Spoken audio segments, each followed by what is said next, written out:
et bienvenue au premier 25 heures des ficelles. Aujourd'hui, nous vous emmenons à une initiation au tir à l'arc, puis nous découvrirons le local d'Oser le vélo. Ensuite, notre spécialiste de l'économie sociale et solidaire nous parlera de la prochaine monnaie locale. Et pour finir, la page culture avec le peintre Raph Péot et l'association Écolégramme.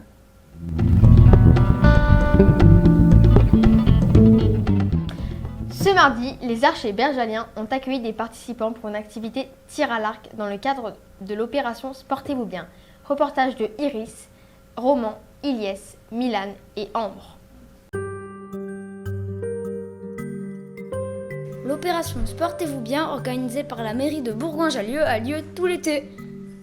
Différentes activités sont proposées aux habitants. Mardi, nous sommes allés voir des personnes pratiquer le tir à l'arc sur un terrain derrière le Palais des Sports. C'est l'association Les Archers Bergaliens qui a organisé cet atelier d'initiation. Le tir à l'arc, c'est génial, vraiment. Je le conseille à tout le monde. Ça demande beaucoup de technique, donc il faut être concentré, il faut faire attention à tous ces gestes. Les participants ont pu tester leur dextérité grâce à Christophe, l'animateur. Alors moi, c'est Christophe. Donc, je suis président des Archers Bergaliens depuis 4 ans. Donc notre principale activité, c'est de faire découvrir le tir à l'arc, comme aujourd'hui, donc à des personnes novices qui, après, peut-être viendront en tant que débutants au tir à l'arc et leur faire vraiment découvrir et pratiquer le tir à l'arc. Donc pour ça, on fait des actions avec la mairie, donc le Sportez-vous bien. Alors le Sportez-vous bien, je trouve que c'est une très belle organisation de la part de la mairie. Ça permet donc à certaines personnes de pratiquer des sports, de découvrir des sports qu'ils n'ont pas l'occasion et qu'ils ne connaissaient même pas que sur Bourgoin ça existait. Et donc peut-être pour elles d'avoir une nouvelle découverte, voilà, et de pouvoir profiter après de l'association pour pratiquer. Donc c'est une très belle initiative. Alors dans le cadre de Sportez-vous bien, on n'accepte pas tout le monde. On prend les enfants à partir de 10 ans, et quel que soit l'âge après, donc ça peut être 70, 80, 90 ans, on prend tout le monde. Donc dans le Sportez-vous bien, on accepte après en famille des enfants un peu plus jeunes, mais on essaye de limiter un peu parce que c'est compliqué. Ce mardi, une dizaine d'enfants et d'adultes ont pu découvrir ce sport avec beaucoup de plaisir. Jeudi, un groupe est allé rencontrer les bénévoles et le salarié du local Oser Vélo pour leur poser quelques questions sur ce qu'ils font et sur leur rôle. Reportage de Iris, Roman, Malo, Ilyes, Milan et Ambre. Des boulons, des roues, des pignons, des plateaux, des pneus, des rayons, des outils. On trouve tout ce qu'il faut pour réparer les vélos au local d'Oser le vélo de l'association Happy. Les réparations se font rue Lescaut au local géré par Guy Valentin. Alors l'association Happy, c'est l'association Porte de l'Isère Environnement. C'est une association qui existe depuis 2008 dans le Nord-Isère, qui traite d'environnement au sens large. Il y a plein de choses, il y a des naturalistes, il y a des gens qui font des études de terrain, on s'occupe des pollutions sur le territoire, donc il y a plein de choses en fait dans l'environnement. La mobilité, on a une œil vraiment sur le vélo. C'est pour ça qu'en 2014, fin 2014, on a créé un atelier vélo associatif qu'on a appelé Oser le vélo. On peut acheter des pièces détachées, alors neuves, des câbles, des chambres à air, des choses comme ça, mais on n'a pas tout ce qu'il faut en pièces neuves, mais surtout des pièces d'occasion qu'on récupère, parce qu'en fait nous on fonctionne avec des dons de vélos, donc tous les vélos qui sont là c'est tous des dons, et du coup ces vélos là, certains on les démonte, et ça nous permet d'avoir des pièces pour réparer les autres, ou alors certains on les vend dans l'état, tels qu'on les a reçus, pas cher, du coup les gens peuvent les acheter puis se les retaper eux-mêmes. Et d'autres, on les retape, c'est ce qu'on fait ce matin avec les bénévoles là.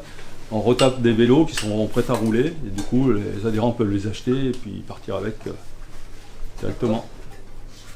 Ah, pourquoi on appelle l'atelier Oser le vélo? On l'a appelé Oser le vélo, c'est parce qu'on a un secteur où c'est pas si facile que ça de faire du vélo.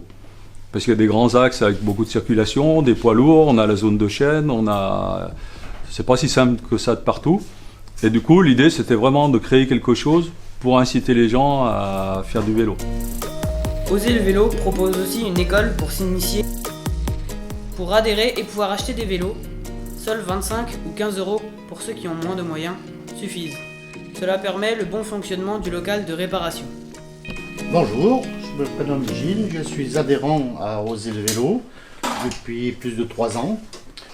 Donc je suis devenu adhérent, j'ai payé ma cotisation, je suis très content parce que ça me permet de faire de la mécanique, de voir un petit peu comment fonctionne un vélo et puis de remettre en état des anciens vélos, que quelqu'un puisse les utiliser correctement. Voilà. Alors, Oser le vélo, les travaux sont différents, dont le dévoilage de roues. On peut faire le dévoilage de roues, on peut remonter un pédalier, on peut refaire un axe, c'est-à-dire démonter un axe, refaire les roulements, mettre de la graisse dans les roulements, refaire le jeu, monter un pneu, changer une chambre à air, régler des freins, des patins de frein, un pédalier, etc. Voilà, on peut tout faire. Sous l'aide de M. Guy Valentin qui nous surveille. Non, mais qui nous conseille, parce que parfois on arrive sur des pièces qu'on n'a jamais vues, on ne sait pas comment que ça fonctionne, et puis voilà, etc. Le local est ouvert le mercredi et le vendredi de 15h à 19h et le samedi de 9h à midi.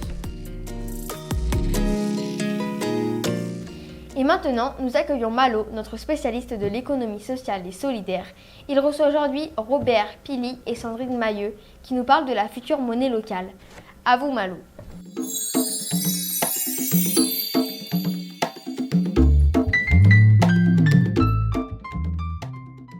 Merci Pauline. Et bonjour à vous Robert Pili et Sandrine Mailleux. Aujourd'hui nous sommes réunis pour parler de la monnaie locale. Et qu'est-ce qu'une monnaie locale ? Alors une monnaie locale, c'est une monnaie locale, citoyenne et complémentaire à l'euro. Elle est créée par des citoyens et elle ne peut être dépensée que sur un territoire donné où des commerçants, des associations, des artisans l'acceptent et où des citoyens ont envie de l'utiliser. D'accord. Pourquoi avez-vous envie de lancer cette monnaie locale en Nord-Isère ? Ah, pourquoi ? Oui, c'est une bonne question, ça. Pourquoi lancer une monnaie locale puisqu'on a l'euro, à la limite, ça semble effectivement dérisoire de lancer une autre monnaie qui sont apparemment équivalentes. Le gros intérêt effectivement d'une monnaie locale, c'est justement de relocaliser l'économie, toute l'économie du territoire, au plus près de nos besoins de citoyens. Et donc pour ça, l'euro n'est pas capable de le faire. On pourra le développer si vous le voulez après, mais la monnaie locale, elle, est vraiment faite pour ça. Uniquement relocaliser l'économie au plus près de nos besoins citoyens. D'accord. Comment fabrique-t-on des billets de monnaie locale ? Alors, on choisit donc un imprimeur sur le territoire, parce qu'on reste local jusqu'au bout. Cet imprimeur a le droit de commander un papier spécial. Ensuite, donc nous, en tant que citoyens, on ne peut pas le commander, ce papier. Ensuite, il va faire mettre les bandes métalliques qu'on voit sur les billets qui les certifient. Et nous, on va privatiser l'imprimerie le jour où on imprimera les tissus. On aura donc une clé USB avec les différents billets. Il les imprimera, il nous les donnera et il nous rendra notre clé USB. Personne d'autre pourra les imprimer. Et donc, ce sont des billets comme les billets en euros sécurisés. Il y a 6 ou 7 points de sécurité pour pas qu'ils puissent être falsifiés. D'accord, merci. Où pourrons-nous nous procurer cette monnaie locale ? J'ai pas. Alors, la monnaie locale, on va pouvoir se la procurer à l'association ou dans ce qu'on appelle un bureau de change. C'est un peu comme une monnaie étrangère. Il faut aller dans chez les commerçants ou artisans qui ont dit moi je veux bien être bureau de change. Et donc, vous irez en disant j'ai 50 €, est-ce que vous pourriez me donner 50 tissus ? Et ces 50 €, ils vont être bloqués à la banque sur un fonds de garantie. D'accord. Où pourrons-nous la dépenser ? Eh bien, cette monnaie locale, comme j'expliquais tout à l'heure, elle ne peut se dépenser que sur ce territoire défini, et donc chez les commerçants, artisans, sociétés de services éventuellement, qui vont accepter d'abord de participer à cette monnaie locale, et donc ils vont accepter cette monnaie locale. On ne peut pas leur imposer, on ne peut pas l'imposer à tout le monde, c'est ceux qui ont envie de jouer le jeu avec cette monnaie locale. Notre point d'accord, c'est la charte des valeurs. Voilà. Nous avons les mêmes valeurs, la planète au centre et l'humain au centre de nos préoccupations. Bien. Dans quel périmètre, vous l'avez dit à l'instant, et précisément les communes selon lesquelles Donc, on a expliqué qu'il y avait effectivement 5 collectivités de communes, plus exactement 4 collectivités de communes et une collectivité d'agglomération. La Capille en l'occurrence, celle sur laquelle effectivement on est. Donc ça c'est tout le Nord-Isère qui s'arrête, on va dire côté sud, avant Vienne, bien avant Vienne, et qui s'arrête on va jusqu'aux Abrets, pour donner une limite. Voilà. Et au nord, Montalieu-Versieux. Et au nord, jusqu'à Pont-de-Cher-Huy d'un côté, et puis un peu plus haut, Crémieux, en fait, jusqu'au Rhône, en fait. En fait, l'Isère est cerné par le delta du Rhône, qui descend sur Lyon, et donc tout ce coin-là fait partie effectivement de cette... Et donc, les plus grandes villes où vous pourrez dépenser votre monnaie locale, c'est Bourgoin, la Tour du Pin, Crémieux... D'accord. La Verpillière, voilà. Villefontaine. Oui. Pourra-t-on l'échanger contre des euros? Alors la loi ne l'autorise pas. En fait, la monnaie locale est légale. Seuls les commerçants ont le droit, s'ils n'arrivent vraiment pas à redépenser leur tissou, de demander à être remboursés en euros. Par contre, il y a une taxe. Et on l'appelle taxe de reconversion solidaire, parce que donc ils vont nous dire, j'ai 100 tissus, est-ce que vous pourriez me rendre des euros? Et il y aura 96 euros qui leur seront rendus, et les 4 euros de taxes nous serviront à financer des projets locaux. D'accord. Et quel sera le montant de tous les billets? Alors il n'y aura pas de pièces, il n'y a que des billets. Donc 1 tissu, 2 tissus, 5 tissus, 10 tissus, 20 tissus, et 38 tissus. Pourquoi 38 tissus? Parce que nous sommes en Isère et que nous avons le droit de mettre la valeur que nous souhaitons. Ce sera 38 tissus égale 38 euros. D'accord. Et quand cette monnaie sera-t-elle prête pour le Nord-Isère? Alors, si tout se passe bien, cette monnaie devrait être disponible à la fin de cette année, peut-être à la Noël, pour justement...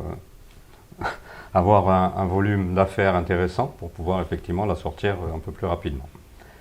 C'est notre souhait en tout cas, et on fait tout en ce moment pour y arriver. D'accord. Bon, eh bien, merci de ces précisions sur la monnaie locale. C'est nous qui vous remercions. Merci, au revoir. Merci à nos invités. Et tout de suite, on ouvre notre page culture avec le peintre Raph Péot et ses artistes en herbe. Reportage de Malo, Romain, Candice et Pauline.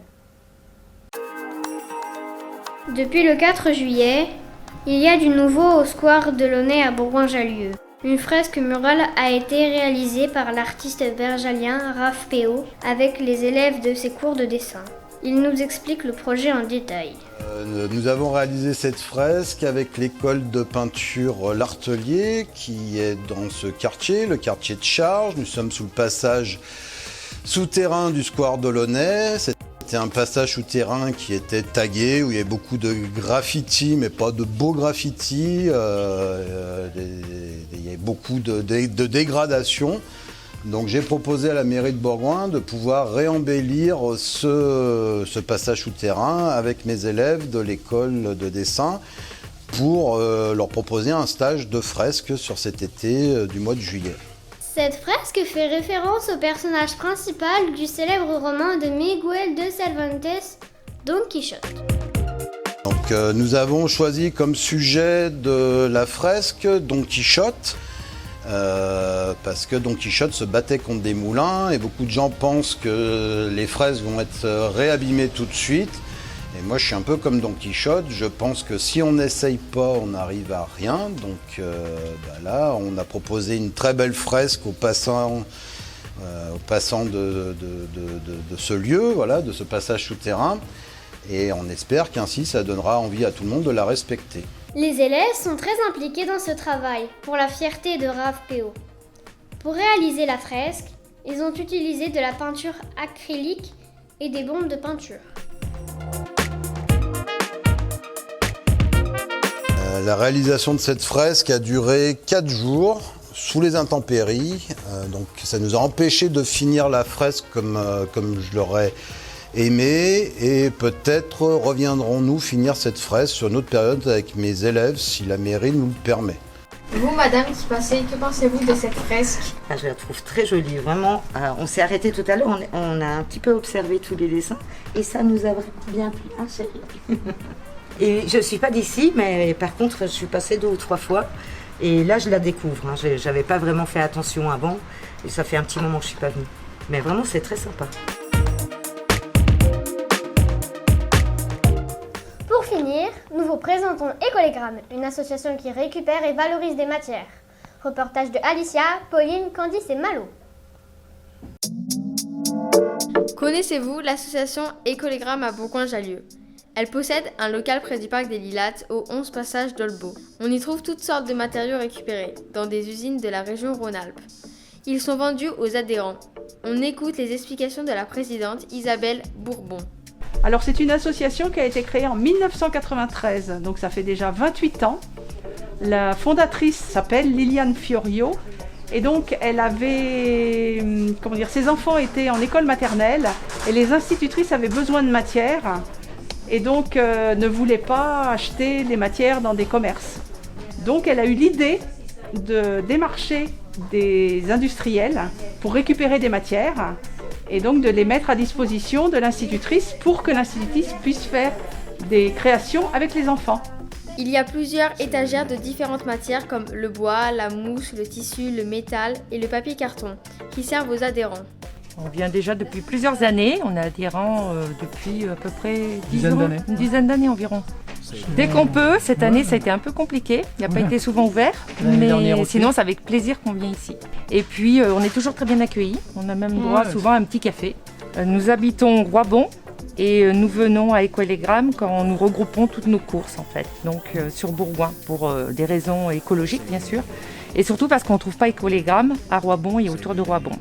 En plus des 2 salariés, l'association tourne grâce à des bénévoles comme Gertrude qui vient ici depuis 5 ans. Qu'est-ce que ça vous apporte d'être bénévole de cette association?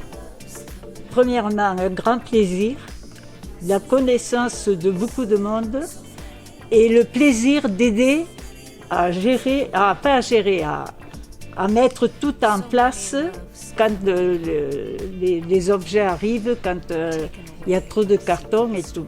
Voilà.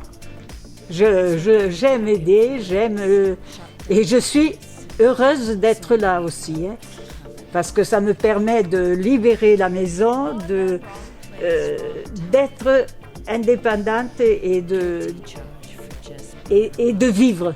Et pendant le Covid, ça vous a beaucoup manqué de ne pas pouvoir venir ici? Oui, énormément. Et puis, disons qu'il me tardait que ce soit ouvert et qu'on puisse se voir.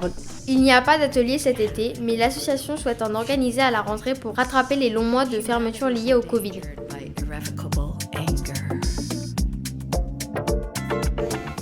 C'est la fin de ce journal. Merci de nous avoir suivis. Au revoir. Au revoir. Mais non, attendez! On a tenu à vous montrer notre bêtisier. Il y a des gags, des problèmes techniques et des interlocuteurs qui tentent des pièges. On vous laisse le découvrir.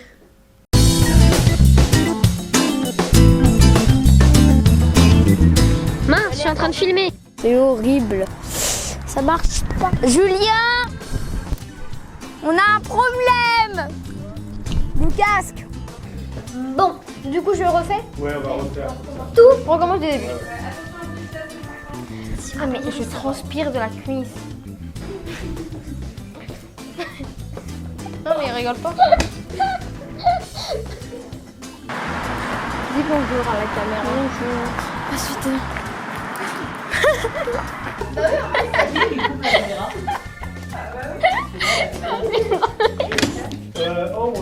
Elle est caractère d'avant.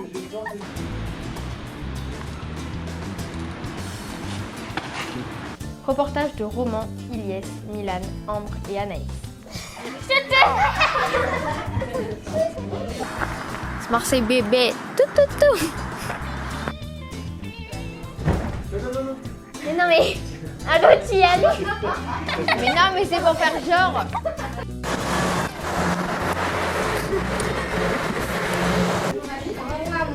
Ah, mais vraiment, je transpire des cuisses. Ah non, ça me pas bien. Mais faune. Pouvez-vous nous présenter votre œuvre?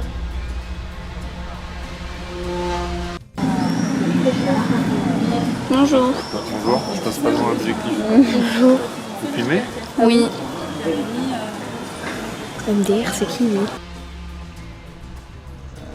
Présenter mon œuvre, te présenter ça, c'est ça? Il est de face qui répond à l'invitation de... Une phrase là pour le coup, c'est... Il faudrait que tu saches.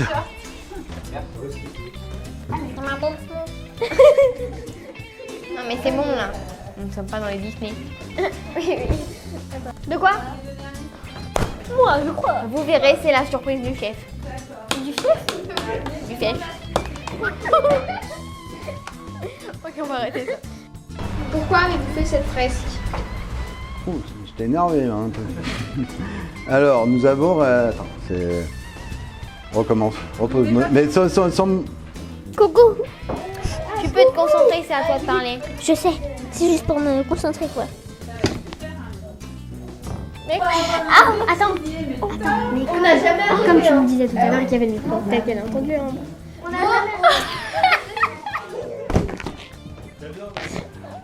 C'est vrai? T'as entendu ce qu'on vient de dire? Non, mais juste avant.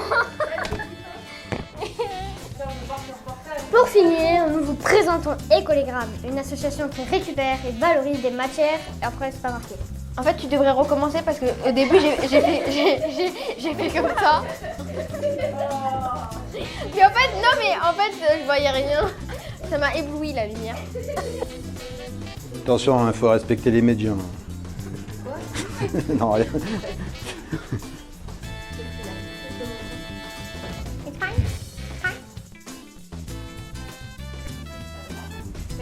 Non, rien. D'accord. Et quel sera le montant de tous les billets?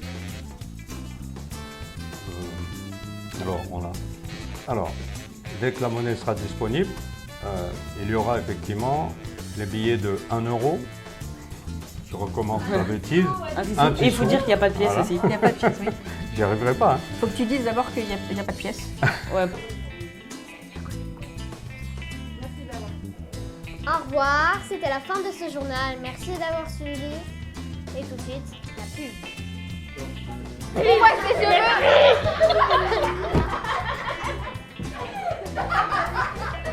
C'est comme si tu disais, tout de suite, camping paradis. Mais arrête. Bon. Et toi, tu me chatouilles les cuisses. Ok. Donc.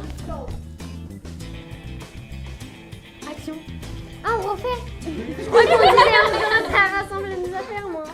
Action.